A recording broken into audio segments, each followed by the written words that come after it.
Muchos de nosotros cristianos católicos hemos crecido creyendo en los ángeles. Sin embargo, también para muchos de nosotros, los ángeles no han sido algo especial dentro de nuestra vida cristiana y espiritualidad. ¿Por qué?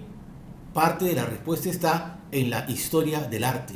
Y es que a partir del siglo XIX se comenzaron a representar mucho menos los temas religiosos y con ello obviamente de lo que se podía representar, los ángeles ya no eran de lo más importante para retratar, para representar en alguna obra de arte. Pero en lo que es de ahí hacia atrás, en la larga historia que es hacia atrás de la vida cristiana, hay muchísima y abundante representación en la historia del arte sobre los ángeles.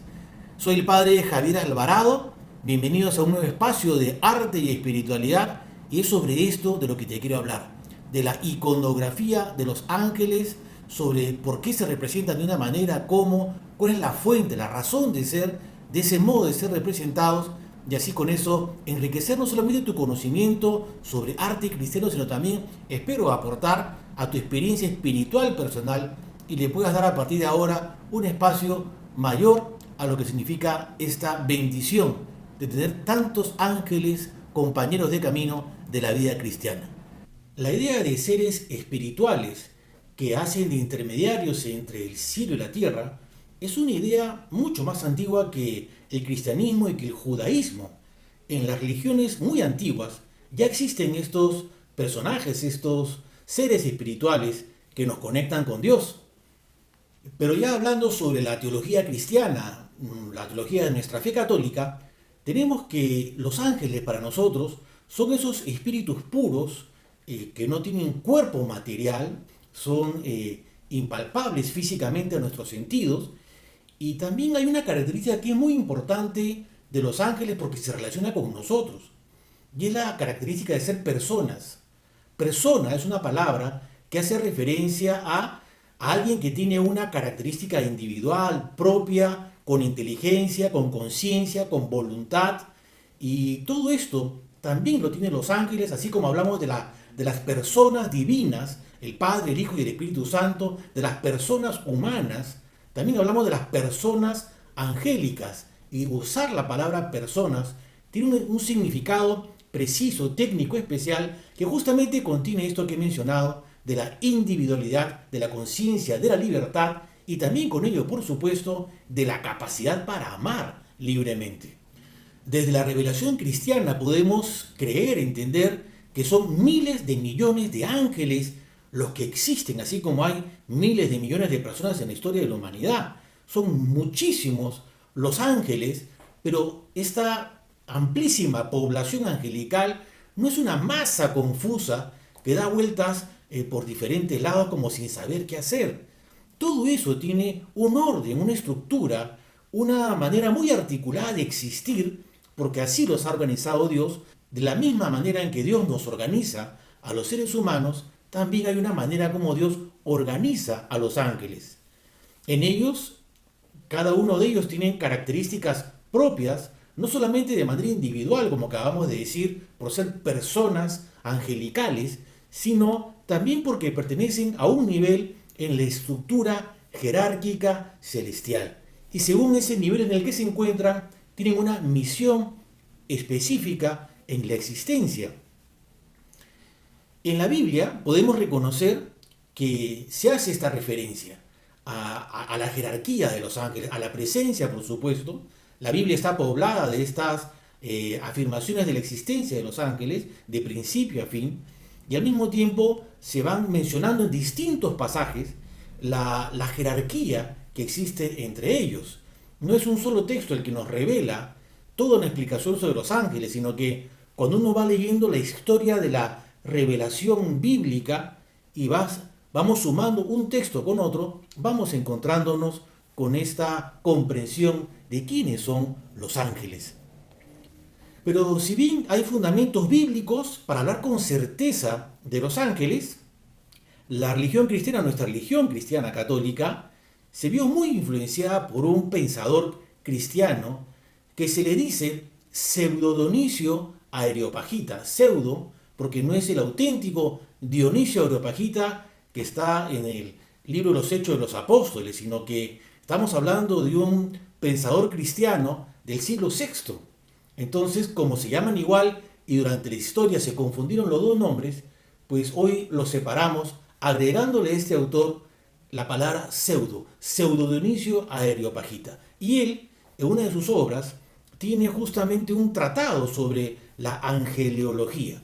Un tratado que en diferentes cosas se puede discutir y se puede no estar de acuerdo. Pero, ¿cuál es la importancia que tiene este documento de este autor, Pseudo Dionisio Areopagita? Primero, que fue un libro, una obra de mucha difusión. Influyó en la vida cristiana, en el pensamiento cristiano, por muchos siglos. Por lo tanto, durante muchos siglos hay la clasificación de los ángeles desde este libro, de este autor. Y también, si esa fue la influencia con respecto a los ángeles, pues también ahí está el elemento inspirador para los artistas cristianos. Cuando un artista representa a los ángeles según su jerarquía, entonces se basa en el pensamiento de Pseudo Dionisio Areopagita. Y por eso vamos a hablar hoy en base mucho a este pensador, a este libro, a esta obra de este pensador del siglo VI de la era cristiana. Entonces, siguiendo el pensamiento del Pseudo Dionisio Areopagita, dice él que cuando Dios crea a los ángeles, los crea con esta jerarquía y este orden. Primero, la suprema jerarquía celeste. La máxima jerarquía son los que se les puede llamar los consejeros divinos. Consejeros en términos generales, ¿no? A Dios quién le puede aconsejar. Pero en fin, una manera de representar su tarea, su función. Entonces ahí están los serafines, que son los ángeles de la más alta jerarquía, los querubines, son los que le siguen, y los tronos. De ahí viene la mediana jerarquía celeste, que son los llamados gobernadores celestiales, y ahí están las dominaciones, las virtudes y las potestades. Y por último, la baja jerarquía celestial, donde están los principados, los arcángeles y los ángeles. Estos son los llamados mensajeros celestiales. El término ángel es un nombre que se le da, sí, a los últimos que están en toda esta escala de la jerarquía, pero también es el nombre que se le da a todos ellos como en general, los ángeles, los querubines, serafines, todos son llamados con esa palabra ángeles. Y para ir hablando como en orden, ¿a qué ángeles queremos referirnos? Se utiliza la palabra coro, el coro de los querubines, el coro de los principados, el coro de las potestades, etc. Pero también, para aprender otras palabras, es el orden de los arcángeles, el rango de los principados, el ejército de los ángeles, y así se van utilizando palabras con el que vamos buscando entender de qué ángeles estamos hablando. Cuanto más alta es la jerarquía, más se asemejan a Dios. Por tanto, los serafines son los que están más directamente unidos a Dios en cercanía espiritual, en fuerza, en esencia, en gracia, en bendición. Veamos ahora una ilustración de una monja benedictina muy interesante, declarada por el Papa Benedicto XVI, doctora de la Iglesia, una mujer mística de oración, una mujer intelectual, una mujer muy interesante que ella plasma en un libro llamado un breviario, un libro de oraciones, plasma unos dibujos, varios dibujos distintos, y este es el dibujo que ella hace con respecto a los ángeles y la jerarquía que hay entre todos. Una manera conceptual, ordenada, circular, donde ella representa diversos niveles de importancia en los ángeles. Cuanto más al centro son los de mayor rango y cuanto más periféricos son los de menor rango.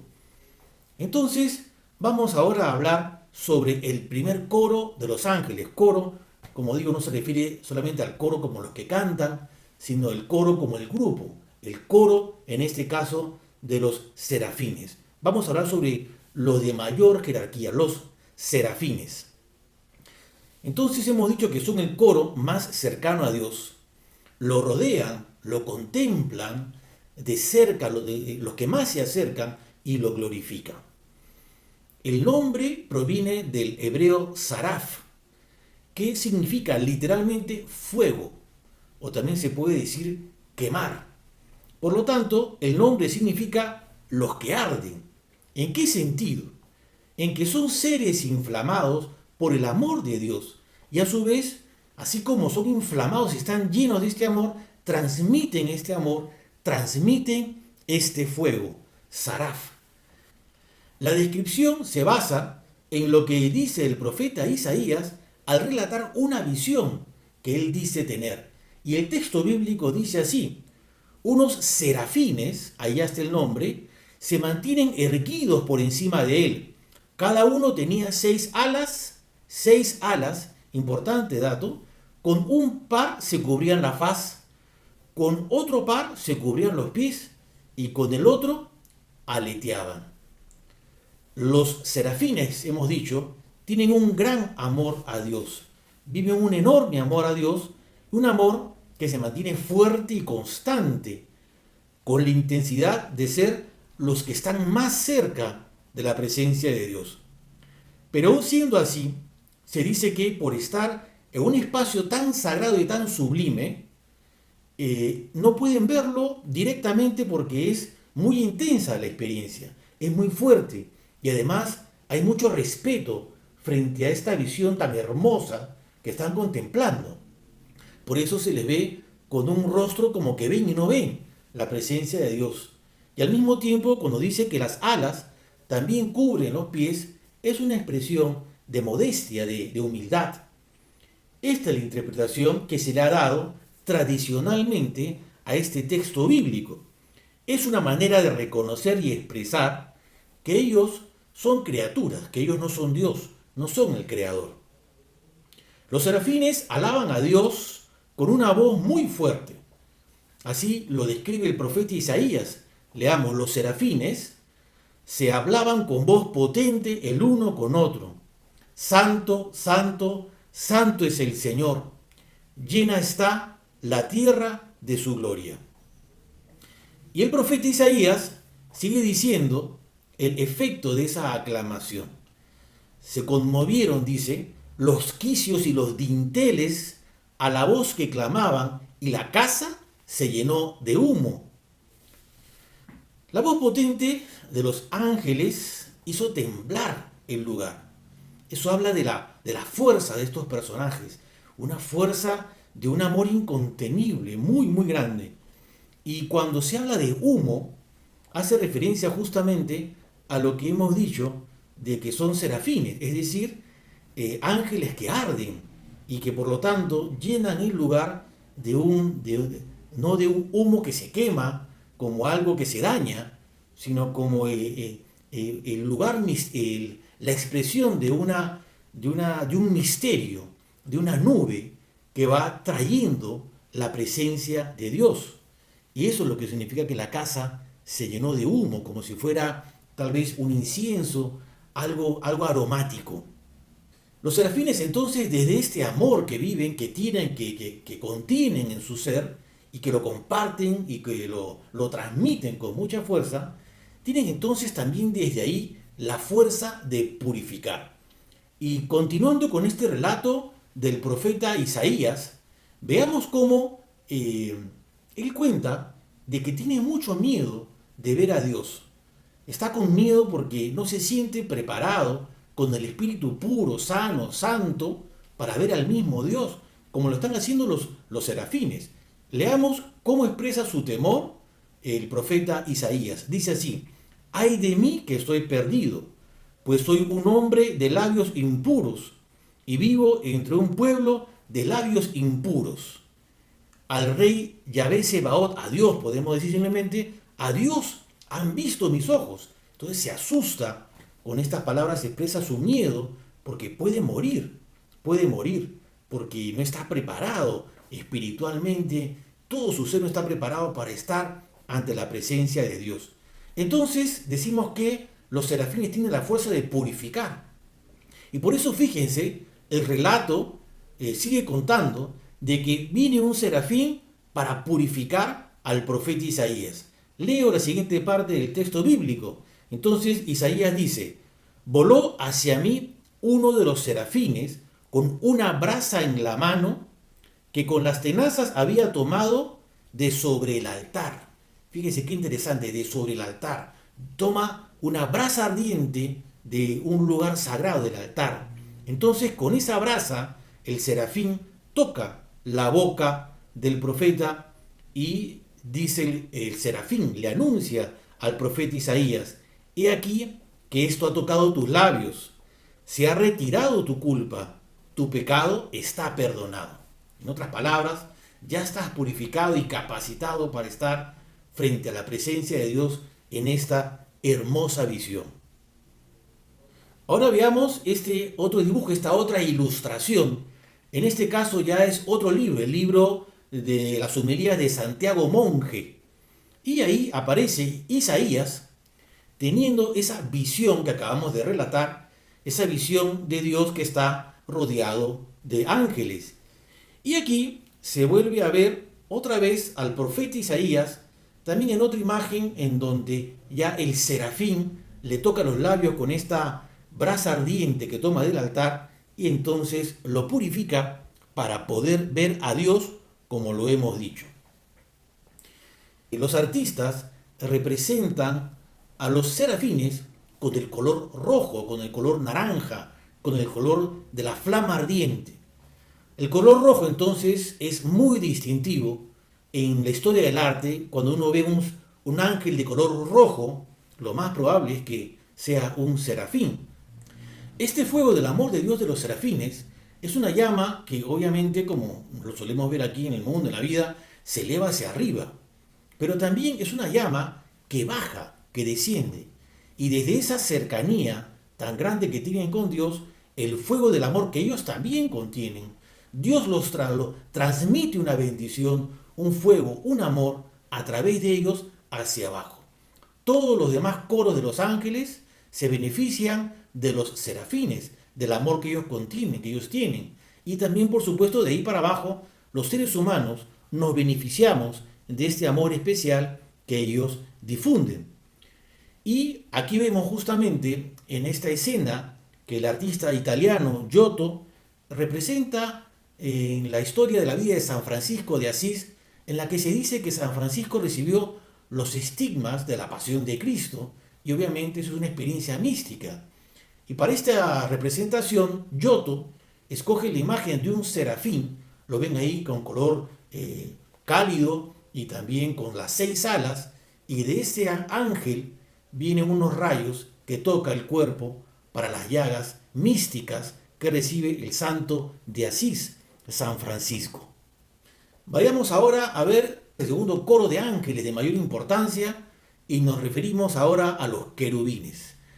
Querubines o querubín viene de la palabra querub, que parece que tiene origen sirio. Querub significa efusión de la ciencia o aquellos que oran o aquellos que bendicen.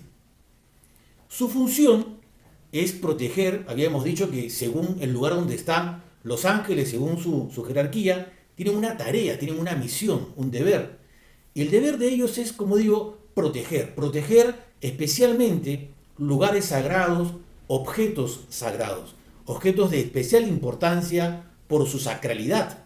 Por ejemplo, en el libro del Génesis leemos que un querubín guarda, custodia la puerta del paraíso después de que fueron expulsados Adán y Eva. Leamos el texto bíblico para que vean y escuchen esta misión de los querubines. Dice así: y habiendo expulsado Dios al hombre, puso delante del jardín de Edén querubines y la llama de espada vibrante para guardar el camino del árbol de la vida. Otro pasaje también en el que podemos ver la presencia de los querubines es cuando Moisés recibe el encargo de construir el arca de la alianza. Esta arca donde meten las tablas de la ley, la vara de Aarón, esta arca que la van llevando por el desierto como justamente ese elemento sagrado que es como la presencia de Dios en medio del pueblo, el arca de la alianza. Y cuando le pide Dios a Moisés que construya esta arca, le dan muchas especificaciones y entre las especificaciones está la de hacer la imagen de dos querubines. Escuchemos este texto bíblico, dice así: harás dos querubines de oro macizo. Haz el primer querubín en un extremo y el segundo en el otro. Estarán con las alas extendidas por encima, cubriendo con ellas el propiciatorio uno frente al otro, con las caras vueltas hacia el propiciatorio, ¿no? Como un gesto de inclinación, de adoración, de oración, como recogidos frente a lo que está contenido dentro de esta arca de la alianza, este cofre sagrado que, como digo, el pueblo de Israel, guiados por Moisés, llevaba a lo largo del desierto. Entonces hablamos que los querubines vienen de la palabra querub, que significa efusión de la ciencia.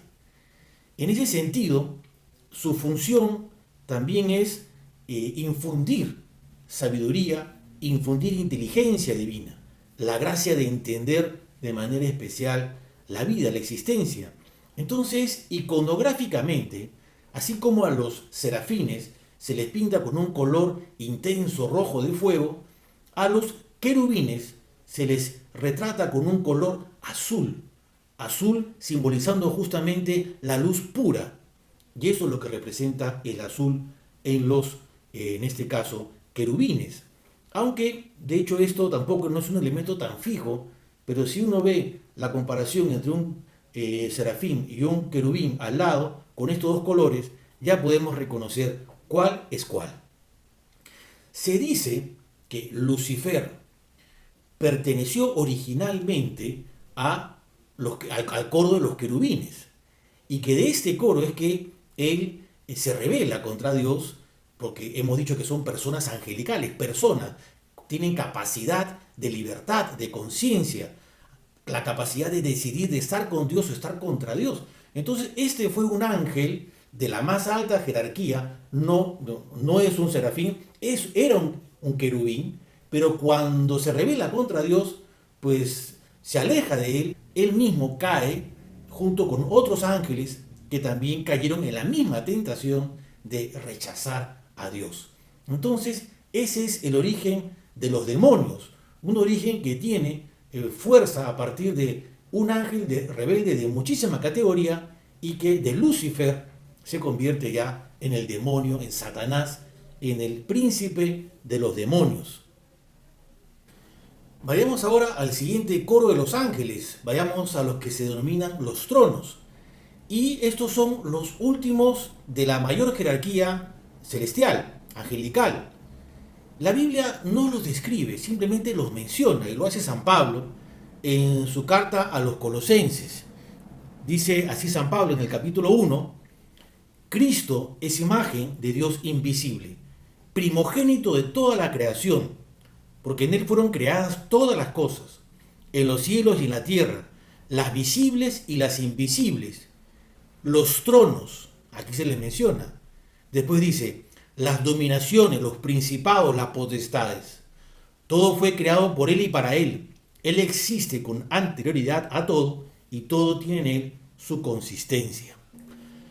Los ángeles que representan al coro de los tronos, al igual que los serafines y los querubines, viven muy cerca de Dios y son, digámoslo así, de los privilegiados en el amor de Dios, en la cercanía íntima de Dios. Y por eso tienen esa característica de ser especiales en esa cercanía con la divinidad. Y como la Biblia no los describe, no dice nada, simplemente los menciona, como acabamos de leer en la carta del apóstol San Pablo, entonces, ¿cómo representarlos? Iconográficamente, ¿cómo retratarlos? Eso hace que su representación sea bastante irregular. No haya un patrón fijo o muy evidente, algo que resalte frente a todos los demás. A veces se les representa simplemente sosteniendo un trono. Otras veces se les representa como si fueran las ruedas de un carro, de esos carros antiguos, un carro del profeta Ezequiel. Unas ruedas además que están llenas de ojos. y los ojos representan que justamente están tan cerca de Dios que lo ven de una manera privilegiada frente a los demás ángeles de menor jerarquía, de menor rango. Bien, vayamos al siguiente nivel de la jerarquía, la jerarquía intermedia, en donde están las dominaciones, las virtudes y las potestades. Vamos entonces al coro de las dominaciones, el coro de los ángeles llamado dominaciones. Y nos remitimos de nuevo al pensador cristiano Pseudo Dionisio Areopagita, y que resalta de ellos como el tema de la libertad frente al mundo terrenal, frente al mundo material. Iconográficamente se les representa sosteniendo unos globos que son bastante característicos, son los únicos que yo he visto por lo menos que sostienen estos globos que representan la Tierra, ¿no? El mundo creado en general, la creación, que ellos tienen como una especial potestad, una especial posición frente a este mundo terrenal, frente a este mundo material. Y así como tienen una esfera en la mano, que representa el mundo material, como digo, también tienen un cetro y a veces también llevan una corona. Este coro de ángeles, las dominaciones, están a cargo, se dice, de los gobernantes del mundo. Seguimos con el siguiente coro de ángeles y se trata de los llamados virtudes, los ángeles llamados virtudes. El pensador Pseudo Dionisio Areopagita dice que tienen un valor poderoso y fuerte que brota de una energía que es como la de Dios. De esta manera tienen la función de fortalecer a aquellos que se encuentran débiles, consiguiéndole justamente eso, virtud, virilidad, fortaleza de Dios. Tienen esa manera de bendecir en nombre de Dios. La manera de representarlos iconográficamente también varía, no es de los que tengan una representación muy definida, muy evidente. Pueden estar representados con lirios o con rosas, también son retratados ayudando a las almas.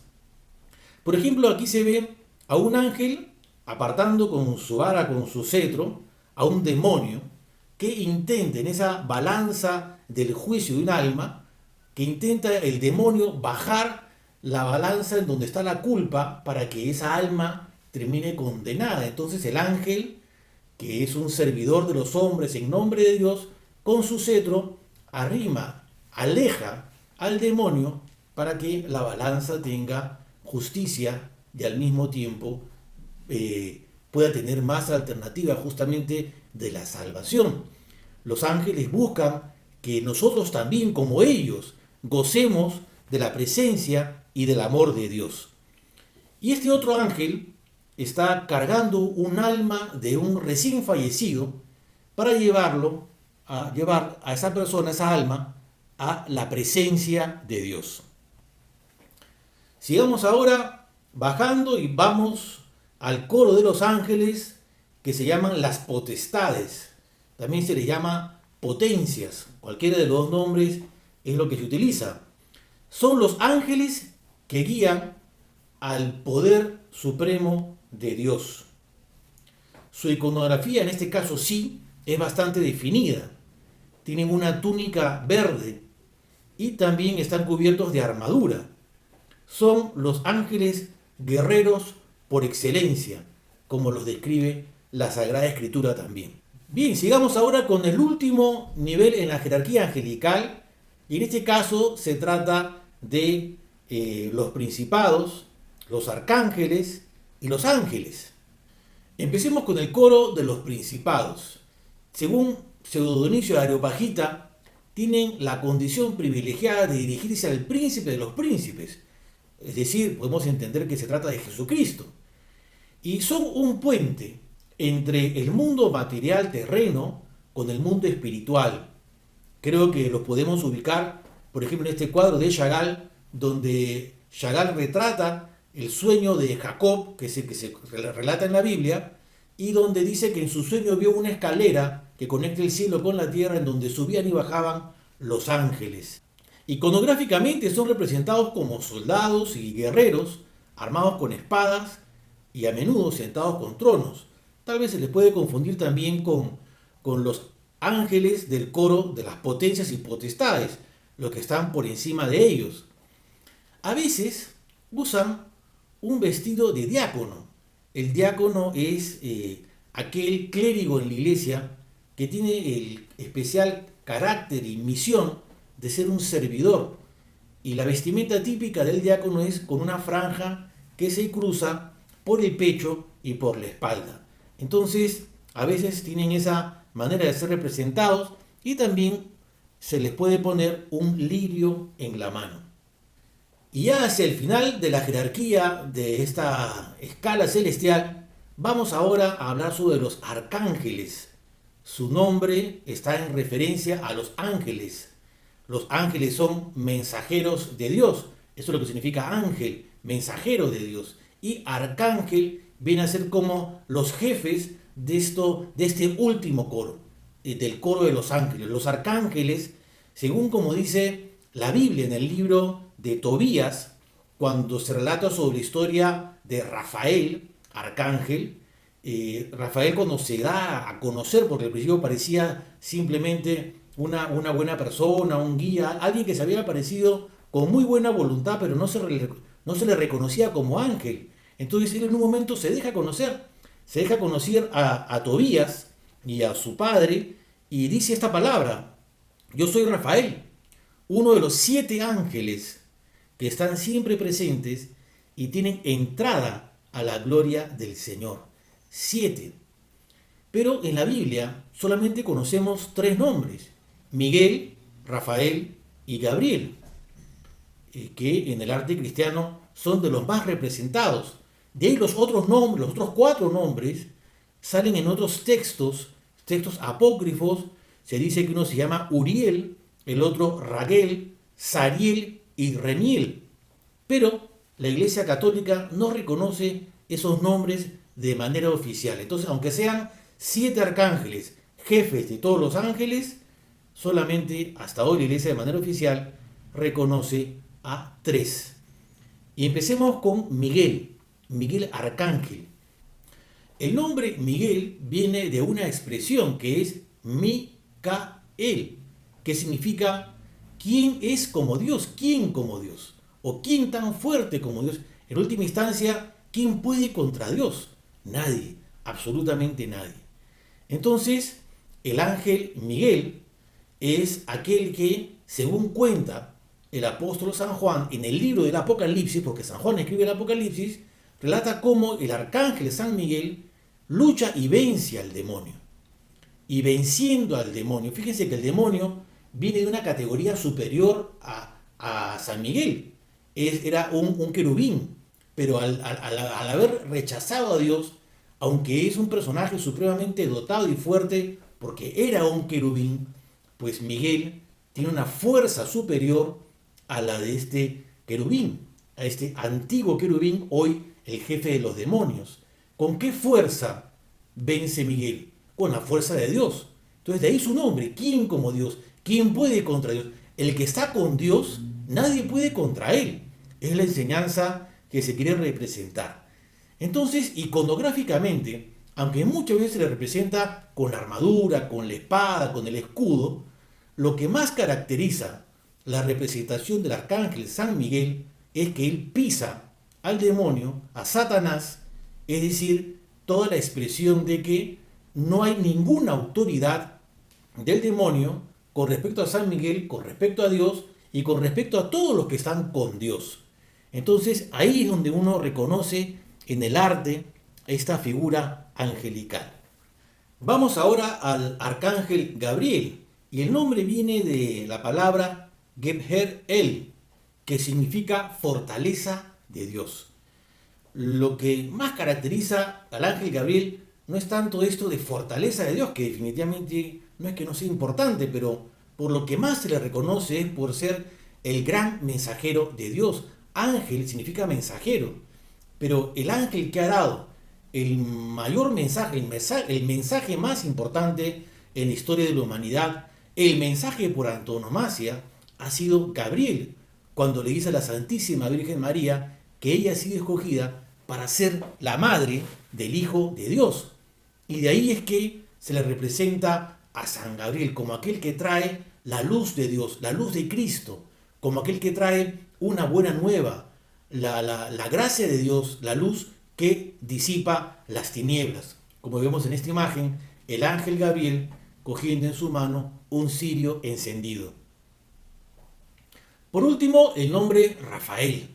Rafael significa Dios sana, medicina de Dios también podemos decir. E iconográficamente se le reconoce por el pez, por el pescado. En algún lugar tiene que aparecer el pescado junto al ángel para identificarlo como ese es el ángel Rafael. ¿Y por qué el pez? ¿Por qué el pescado? Porque seguimos el relato de la historia de Tobías. En el libro bíblico que se llama así, Tobías, en el capítulo 6 dice lo siguiente: partió el muchacho, hablando de Tobías, partió el muchacho en compañía del ángel. Tobías no sabía en ese momento que Rafael era un ángel. Pensaba que era una persona muy bondadosa que lo iba a guiar en el camino. Entonces el relato continúa diciendo: de camino acamparon junto al río Tigris. Bajó el muchacho al río a lavarse los pies cuando saltó del agua un gran pez que quería devorar el pie del muchacho. Este gritó, pero el ángel le dijo: agarra el pez y tenlo bien sujeto. El muchacho se apoderó del pez y lo arrastró a tierra.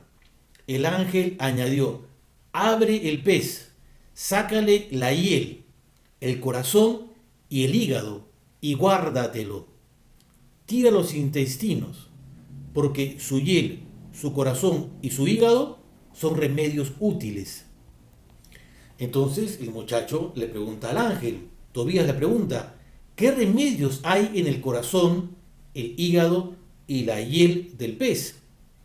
Le respondió: si se quema el corazón o el hígado del pez ante un hombre o una mujer, atormentados por un demonio o espíritu malo, el humo ahuyenta todo mal y le hace desaparecer para siempre.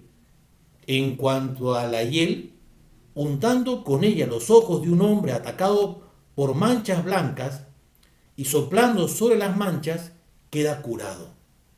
Justamente es lo que le había pasado al padre de Tobías, se había quedado ciego. Y avanzando la historia, que es muy bonita, es muy interesante, se las recomiendo para que la lean, en el caso del padre ciego de Tobías, con estas soluciones del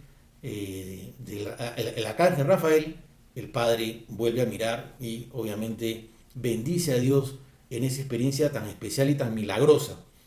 Entonces, es a partir de esta historia en donde vemos que el símbolo del pescado es el instrumento de la medicina y por lo tanto a Rafael siempre se le va a mostrar con el pescado en algún lado de la escena, en algún lado de la obra de arte. Entonces, él es el ángel de la salud. Por último, hablemos de los que simplemente son llamados ángeles, como esa generalidad, esta gran mayoría, esta gran inmensidad de personas angelicales que son el último escalón en toda esta estructura. Como hemos dicho, ángel significa mensajero. Entonces ellos tienen contacto directo con nosotros, son mensajeros de Dios para nosotros, de manera particular, de manera personal, nos acompañan y nos protegen. Son bendiciones de Dios. Su presencia y su compañía es una amistad que viene del cielo para nosotros. Es una cercanía, es una protección que debemos valorar y reconocer y agradecer en la oración. Y este coro de ángeles tan abundante, que ya es la mayor cantidad de ángeles que existe, esta base ancha, amplia, en medio de ellos pues también aparecen los ángeles músicos, los que cantan, los que llenan el cielo con su hermosa voz, con su canto, que ya podemos imaginar un canto celestial, llena el corazón, llena el alma. Entonces ahí aparecen estos ángeles y además de ellos aparecen, de todo lo que hemos dicho, estos 9 coros de ángeles, de estas 3 jerarquías, la más alta, la intermedia y la baja, aparecen otros ángeles que ya son parte de la mitología.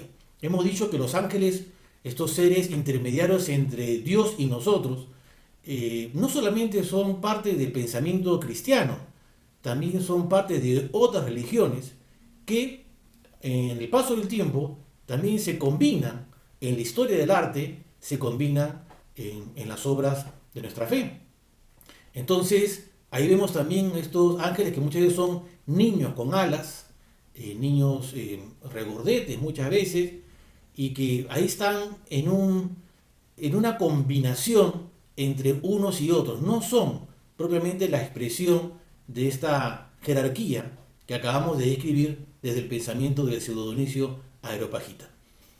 Bueno, después de haber estudiado y reflexionado en torno al tema de los ángeles, es que me encontré con esta imagen del ángel de la sonrisa que está en la fachada de la catedral de Reims. Es el ángel Gabriel, el ángel de la buena noticia, de la noticia alegre, de la noticia de la presencia de Dios entre nosotros, la presencia victoriosa y amorosa de Dios. Y así he querido ponerlo a él como patrono de mi proyecto de arte y espiritualidad, para poder ir difundiendo contenido como este, que ayude a dar mucha esperanza, mucha alegría, mucha ilusión en los corazones para seguir la vida de la mano de Dios y hoy, como hemos visto, también de la mano de los ángeles. Entonces estoy listo para seguir compartiendo más y nuevo contenido. Ayúdame a difundir este video, ayúdame con un like y nos vemos en una próxima oportunidad. Que Dios te bendiga. Chao.